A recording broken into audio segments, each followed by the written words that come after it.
अस्सलाम वालेकुम, I Mujiya Zainab, welcome to experience channel. जो आज हम टॉपिक डिस्कस करने लगे हैं वो है एस्ट्रोनॉमिकल यूनिट्स।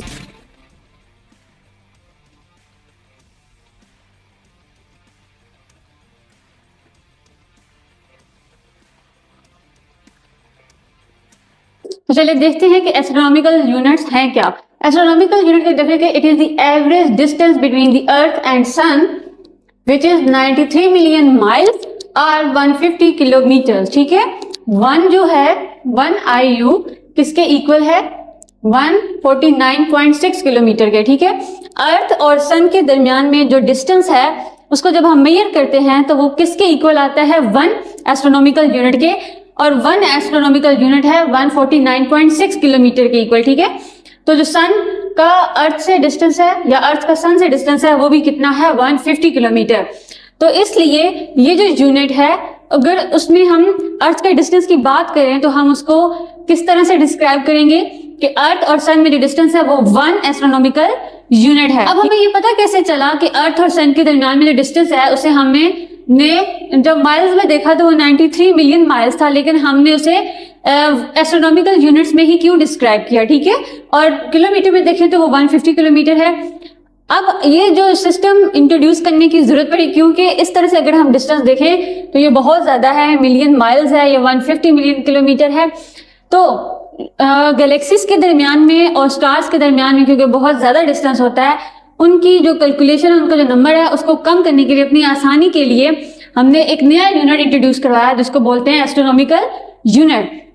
अब अर्थ और सन के दरमियान में जो डिस्टेंस है इसकी भी एक अपनी कहानी है कि ये डिस्टेंस मैंने बताया है कि अर्थ और सन में 150 मिलियन किलोमीटर है कि ये हमें कैसे पता चला। ठीक है, देखते हैं कि किस तरह साइंटिस्ट ने रिसर्च करके किस तरह पता लगाया कि अर्थ और सन के दरमियान में डिस्टेंस कितना है। तो सबसे पहले देखते हैं कि टाइको ब्राहे ने एस्टिमेट कितना किया था सन और अर्थ के दरमियान में डिस्टेंस 8 मिलियन किलोमीटर। ठीक है, साइंटिस्ट है जिन्होंने अर्थ और सन के दरमियान में डिस्टेंस कैलकुलेट किया था। तो पहले जो एस्ट्रोनॉमिकल यूनिट थे उससे पहले जब हम डिस्टेंस कैलकुलेट करते थे डिफरेंट गैलेक्सीज के दरमियान में सन का अर्थ से या बाकी प्लैनेट्स का सन से कितना डिस्टेंस है, तो उसके लिए क्या करते थे साइंटिस्ट कि प्लैनेट्स का जो मोशन है वो जो सन के इर्द गिर्द रोटेट कर रहे हैं उसके मोशन को वो क्या करते थे ऑब्जर्व करते थे, और उससे फिर डिफरेंट पोजीशंस पे देख के कि ये प्लैनेट डिफरेंट पोजीशन पे इसकी जो मोशन है वो कैसा है, तो इस तरह से वो प्लैनेटरी मोशन की बेसिस पे क्या करते थे डिस्टेंस कैलकुलेट करते थे गैलेक्सीज में और डिफरेंट प्लैनेट्स का सन से। उसके बाद जॉन स्कल्पर ने भी प्लैनेटरी मोशन को ही ऑब्जर्व करके डिस्टेंस निकाला सन का अर्थ के में कितना था 24 मिलियन किलोमीटर।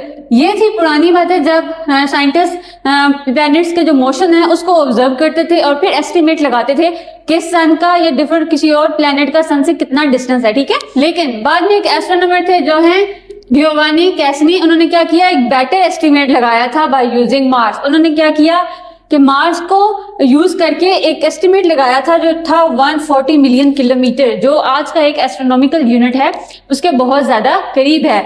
तो उन्होंने कौन सा मेथड यूज, बाकी दो साइंटिस्ट ने यूज किया प्लैनेटरी मोशन मेथड, लेकिन जो कैसे नहीं थे इन्होंने कौन सा मेथड यूज किया पैरेलैक्स।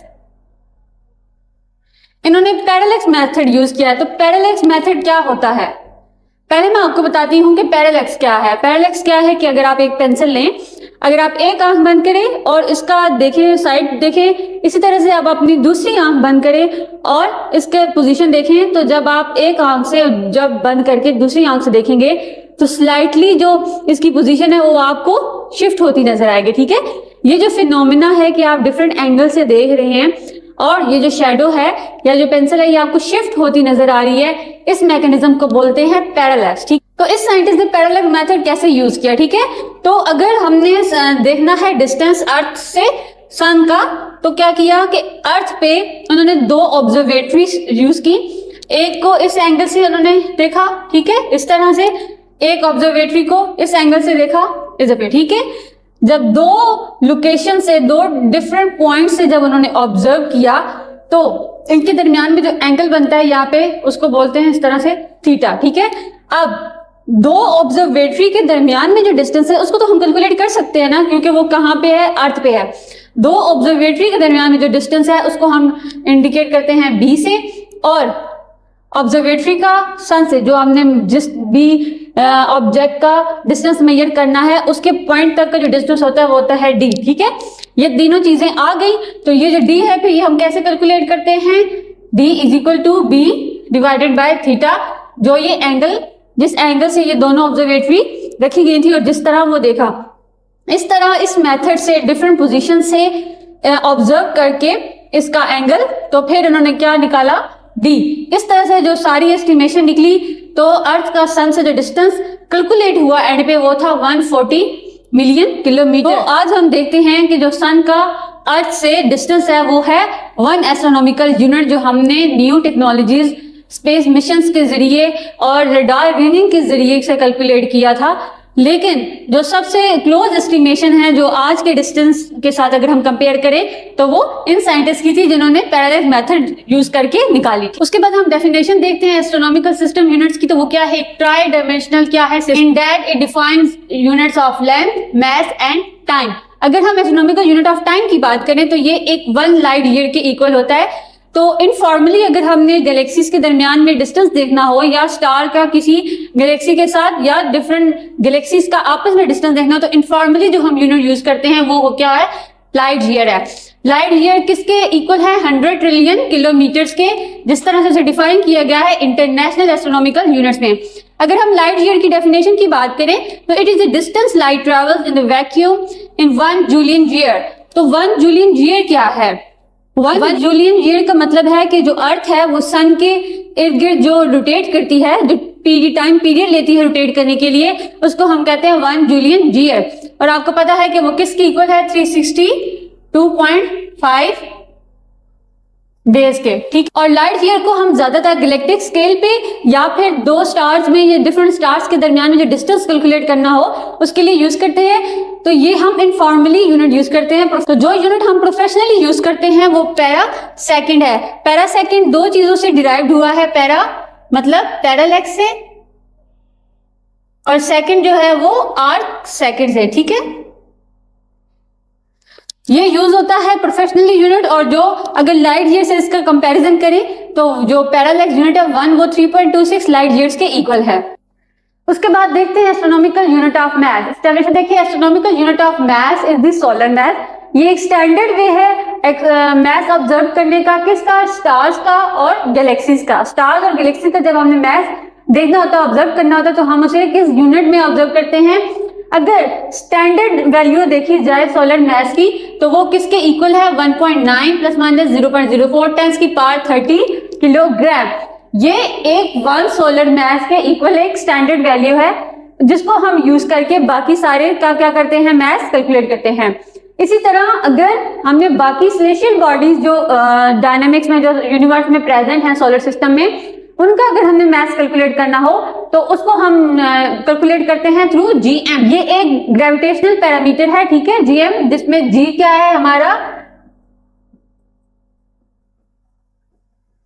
ग्रेविटेशनल कांस्टेंट, ठीक है।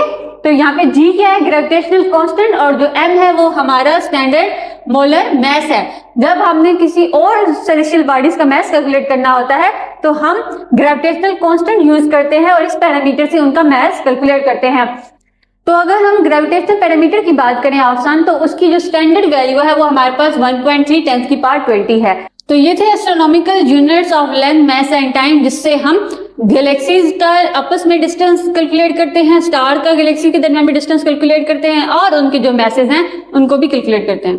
आज फिजिकल साइंसेज के साथ हाइड्रोजन कॉन्स्टिट्यूट एंड स्ट्रक्चर के जो दरमियान में जितने भी टॉपिक आते थे वो हमने सारे कवर कर लिए हैं। तो उसमें जो जो इम्पोर्टेंट क्वेश्चंस हैं जो पास पेपर्स में आए हैं वो हम सारे डिस्कस करेंगे। तो चलें 1 बाय 1 ये सारे क्वेश्चन डिस्कस करें। तो स्टार्ट करते हैं पहले क्वेश्चन से है, जो describe the different method to estimate the age of universe. Universe के एज को एस्टिमेशन में जो भी की मेथड्स हम उनको डिस्कस करेंगे 1 बाय 1। सबसे पहला जो मेथड है वो है हबल्स लॉ एंड एक्सपेंशन रेट। जैसा कि मैंने आपको यूनिवर्स के टॉपिक में बताया था कि हबल के अकॉर्डिंग जो यूनिवर्स है वो क्या कर रही है, एक्सपेंड कर रही है, ठीक है, रैपिडली एक्सपेंड कर रही है। तो हबल कांस्टेंट से अगर हम ये देखें इसके लॉ के अकॉर्डिंग, तो जो यूनिवर्स है वो क्योंकि एक्सपेंड किए जा रही है, तो हम इससे एस्टिमेट लगा सकते हैं कि वो किस, जो एक्सपेंशन है अर्थ की, वो किस पॉइंट से स्टार्ट हुई थी, ठीक है।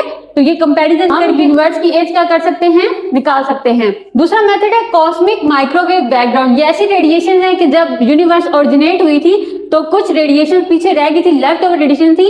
अब अगर हम इनको स्टडी करें सैटेलाइट्स के थ्रू तो कुछ पैरामीटर्स को हम देखते हुए यूनिवर्स की एज और उसकी कंपोजिशन का पता लगा सकते हैं। अगर हम तीसरे मेथड की बात करें तो वो है न्यूक्लियोसिंथेसिस। न्यूक्लियोसिंथेसिस क्या है कि जब भी यूनिवर्स ओरिजिनेट हुई तो हम बोलते हैं कि कुछ लाइट एलिमेंट्स से जो क्या हुए थे, फॉर्म हुए थे, जिनमें हाइड्रोजन एंड हीलियम इंक्लूड है, ठीक है।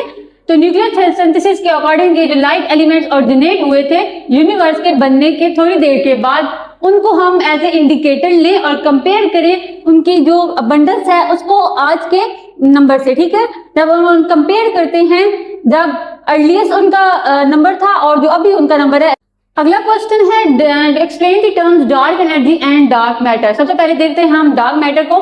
तो डार्क मैटर एक ऐसा हाइपोथेटिकल फॉर्म ऑफ मैटर है जो जिसको ना ही लाइट इमिट करता है, ना ही रिफ्लेक्ट करता है, ना ही कोई लाइट ऑब्जर्व करता है, जिससे हम उसको ग्रेविटेशनली अगर इफेक्ट देखें तो वो हम ऑब्जर्व नहीं कर सकते, ठीक है, डायरेक्टली। लेकिन डार्क मैटर का जो हमें विजिबल ऑब्जेक्ट्स हैं उनके ऊपर इफेक्ट नोट किया गया है, जिसकी वजह से हमें ये पता चला कि डार्क मैटर एग्जिस्ट करता है, ठीक है। और अगर हम डार्क मैटर की यूनिवर्स में अबंडेंस देखें तो it is about 27% of the total mass energy content of the universe. उसके बाद है डार्क एनर्जी। तो डार्क एनर्जी भी एक मिस्टीरियस फॉर्म ऑफ एनर्जी है। जो हमने एक कंसेप्ट देखा कि जो यूनिवर्स है वो एक्सपेंड किए जा रही है रैपिडली, एक ही पॉइंट से स्टार्ट हुई और कभी किसी पॉइंट पे जाके स्लो नहीं हुई बल्कि रैपिडली एक्सपेंड किए जा रही है। तो उसकी एक्सपेंशन में किसी फोर्स या किसी एनर्जी का हाथ हो सकता है। तो और इसकी जो ऑब्जर्वेशन है, जो एविडेंस है, वो हमें सुपरनोवा और कॉस्मिक माइक्रोवेव बैकग्राउंड रेडिएशंस को स्टडी करके मिलता है।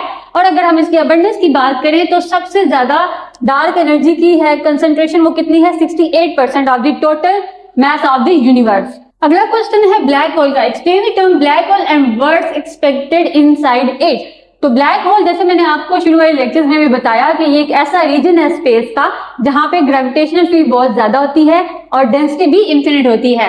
तो ये क्या है, it is a region of space time where gravity is so strong that nothing can escape from it. जो भी चीज इस रीजन के अंदर एंटर होगी उसका बाहर निकलना बिल्कुल नामुमकिन है, और जो भी चीज इसके ब्लैक होल के रीजन में एंटर हो जाएगी वो उसके सेंट्रल पॉइंट सिंगुलैरिटी पे जाएगी, ठीक है। और अगर हम इसकी फॉर्मेशन देखें कि ब्लैक होल्स बनते कैसे हैं, तो ये बनते हैं through the gravitational collapse of massive star. वो बहुत सारे स्टार जो बड़े बड़े होते हैं उनमें जब न्यूक्लियर फ्यूल जो होता है वो एग्जॉस्ट कर जाता है तो वो अपनी जो लिमिट होती है एक्सप्लोड करने की खुद को, वो उनकी खत्म हो जाती है, ठीक है। इसकी वजह से उनमें क्या होता है, कोलैप्स होता है और ब्लैक होल्स बनते हैं। तो सबसे पहले है सिंगुलैरिटी। जो उसका ब्लैक होल का सेंट्रल रीजन है उसको हम बोलते हैं सिंगुलैरिटी। और इसके दरमियान में क्या होता है कि जो मैस है इसके रीजन के सेंटर में वो क्या है, इन्फिनिट मैस है। जो भी चीज इसके अंदर जाएगी वो कभी भी एस्केप नहीं कर सकेगी। अकॉर्डिंग टू फिजिक्स जो सिंगुलैरिटी की कंडीशंस है उनको स्टडी करना अभी तक मुमकिन नहीं है। साथ ही देखा है दूसरा पॉइंट है नो एस्केप। अभी जो मैंने आपको बताया कि जो भी चीज इस रीजन के अंदर इंटर हो जाएगी वो कभी भी बाहर नहीं निकल सकेगी। और तीसरा है स्पेक्टिफिकेशन। स्पेक्टिफिकेशन क्या है कि जब भी आप कोई ऑब्जेक्ट सिंगुलैरिटी के क्लोज आता है तो वहां पे जो टाइडल फोर्सेस होती है वो बहुत ज्यादा हो जाती हैं। तो उस ऑब्जेक्ट के जो करीब तरीन जगह होती है वहां पे ग्रेविटेशनल पुल बहुत ज्यादा होता है as compare to the object की जो फार साइड है, ठीक है।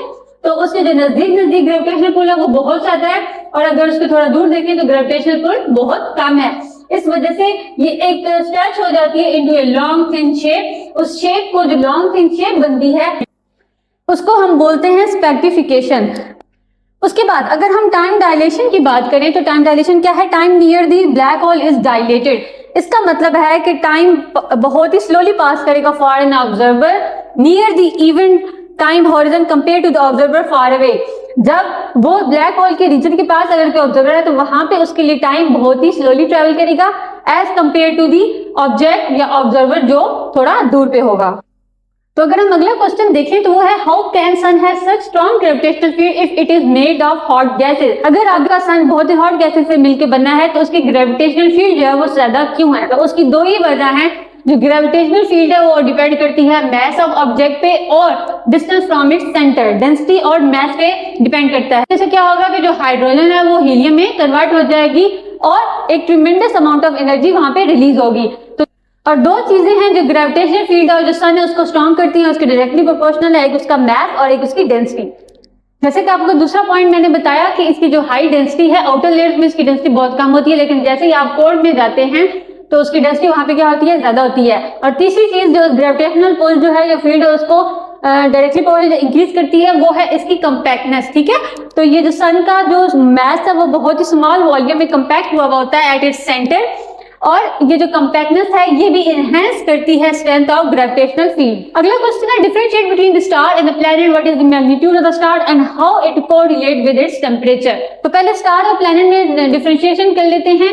द स्टार क्या है, एक ल्यूमिनस सेलेस्टियल ऑब्जेक्ट है जो कंपोज होता है हाइड्रोजन एंड हीलियम से under the process of nuclear fusion. ठीक है, अगर प्लैनेट की बात करें तो ये एक नॉन ल्यूमिनस सेलेस्टियल बॉडी है that orbits is star like a sun and is typically composed of rock, metal और गैस। जैसे मैंने आपको बताया प्लैनेट्स के लेक्चर में कि डिफरेंट प्लैनेट्स की जो कंपोजिशन है वो डिफरेंट है, कुछ रॉकी है, कुछ गैसेस है, कुछ लिक्विड है। तो अगला पॉइंट देखते हैं, वो है magnitude of the star. Magnitude of the star क्या है, it is the measure of its brightness as observe from the earth. और जो इसका मैग्नीट्यूड है वो इसे हम लोगैरिथमिक में करते हैं, और वहां पे देखा गया है कि where low magnitude corresponds to the brighter object. अगर हम अर्थ से स्टार की जो ब्राइटनेस है उसको देख रहे हैं तो उसको हम बोलेंगे अपेरेंट मैग्नीट्यूड, और जो एब्सोल्यूट मैग्नीट्यूड है वो मेजर करता है स्टार की जो ब्राइटनेस है फ्रॉम ए स्टैंडर्डाइज्ड डिस्टेंस। अगर इसे स्टैंडर्ड डिस्टेंस से देख रहे हैं तो उसे हम एब्सोल्यूट मैग्नीट्यूड कहेंगे, और अगर आप अर्थ से बैठ के उसका ब्राइटनेस को मेजर कर रहे हैं तो हम उसे अपेरेंट मैग्नीट्यूड कहेंगे। साथ ही अगर हम इसका टेम्परेचर के साथ कोरिलेशन देखें तो temperature of the star is critical factor that influence its colour and spectral characteristic. जो स्टार्स हैं वो डिफरेंट कलर्स एमिट करते हैं अकॉर्डिंग टू देयर टेम्परेचर। जो एक मेन सीक्वेंस देखा गया है वो है OBAF-GKM सीक्वेंस। इसमें अगर देखा जाए तो जो कैटेगरी है O एंड B की, वो क्या है, बहुत ही हॉटेस्ट स्टार्स हैं जिनका टेम्परेचर एक्सीड करता है 30,000 केल्विन से, और जो कि सबसे कूलेस्ट स्टार्स हैं उनका टेम्परेचर अगर देखा जाए तो वो है 2500 केल्विन या फिर इससे भी कम होता है। और देखा गया है कि जो हॉटेस्ट स्टार्स हैं वो ज्यादातर ब्लू या व्हाइट नजर आते हैं, और जो कि कूल स्टार्स हैं वो ज्यादातर हमें रेड अपीयर होते हैं। उसके बाद देखते हैं अगला क्वेश्चन जो है differentiate between the lithosphere and asteroid components of the lithosphere. हम लिथोस्फीयर एंड एस्टेरोइड की डेफिनेशंस को पहले पिछले लेक्चर्स में देख चुके हैं। दोबारा से अगर आप लिथोस्फीयर की डेफिनेशन देखें, it is the rigid outer most shell of the earth, और जो एस्टेरोइड है वो क्या है, सेमी फ्लूइड लेयर है of the earth mantle beneath the lithosphere. अगर हम लिथोस्फीयर के कंपोनेंट्स की बात करें तो लिथोस्फीयर है आपका क्रस्ट और अपर मेंटल। इसी तरह से अगर हम क्रस्ट की बात करें तो क्रस्ट में हमने दो पार्ट देखे थे, कॉन्टिनेंटल क्रस्ट और ओशियानिक क्रस्ट, और साथ में ओशियानिक क्रस्ट के बाद है अपर मेंटल। मेंटल का जो अपर वाला पार्ट है वो और जो क्रस्ट है उसको मिला के लिथोस्फीयर बनती है। अगर हम अपर मेंटल की बात करें तो ये it extend from the base of the crust to the depth of 100 kilometre. Crust की बेस से आप 100 किलोमीटर नीचे देखें तो आपको अपर मेंटल लेयर मिलती है, जो कि किसका पार्ट है, लिथोस्फीयर का। तीसरी चीज जो लिथोस्फीयर के कंपोनेंट्स में आती है वो है टेक्टोनिक प्लेट्स। ठीक है, ये एक हार्ड रिजिड प्लेट्स होती हैं जो अर्थ की आउटर सरफेस पे होती हैं। प्लेट्स होती हैं वो हमेशा से कांस्टेंट मोशन में होती हैं, और जब ये आपस में इंटरेक्ट करती हैं तो कुछ जियोलॉजिकल फिनोमेना अकर होते हैं जिनमें अर्थक्वेक और वोल्केनिक एक्टिविटीज देखी गई। काफी कुछ हम डिस्कस करने लगे हैं, वो है briefly describe the most accepted theory about the origin of universe. जिस तरह से मैंने आपको शुरू वाले लेक्चर्स में बताया कि यूनिवर्स की ओरिजिन में जो बहुत सारी थ्योरीज आई, बहुत सी पुरानी थ्योरीज भी हैं, मॉडर्न थ्योरीज भी हैं, लेकिन मॉडर्न थ्योरीज में जो मोस्ट एक्सेप्टेड थ्योरी थी वो बिग बैंग थ्योरी की थी। बिग बैंग थ्योरी में क्या हमने देखा कि जो यूनिवर्स का ओरिजिन है वो from A small tiny point हुआ। वहां से उस पॉइंट में क्या हुआ, पहले सारी चीजें कंसंट्रेट की, सारे मैटर, सारे ऑब्जेक्ट उस पॉइंट पे कंसंट्रेट हुए, और उस पॉइंट से क्या हुई, एक्सप्लोजन हुई, और जो यूनिवर्स है वो ओरिजिनेट हुआ। तो अभी मैंने आपको बिग बैंग क्या है, थ्योरी क्या है, ओरिजिनेशन कैसे हुई, मैंने आपको बताया। अगर आपको कंप्लीट इसकी डिस्क्रिप्शन चाहिए तो आप यूनिवर्स के टॉपिक भी देख सकते हैं। आज का लेक्चर जिसमें हमने एस्ट्रोनॉमिकल यूनिट्स का टॉपिक देखा और पास्ट पेपर के जो क्वेश्चन थे इंपॉर्टेंट वो हमने डिस्कस किए। तो आप हमारे फेसबुक के पेज पे भी फॉलो कर सकते हैं और व्हाट्सएप का ग्रुप भी ज्वाइन कर सकते हैं जिसका नंबर आपको डिस्क्रिप्शन में मिल जाएगा।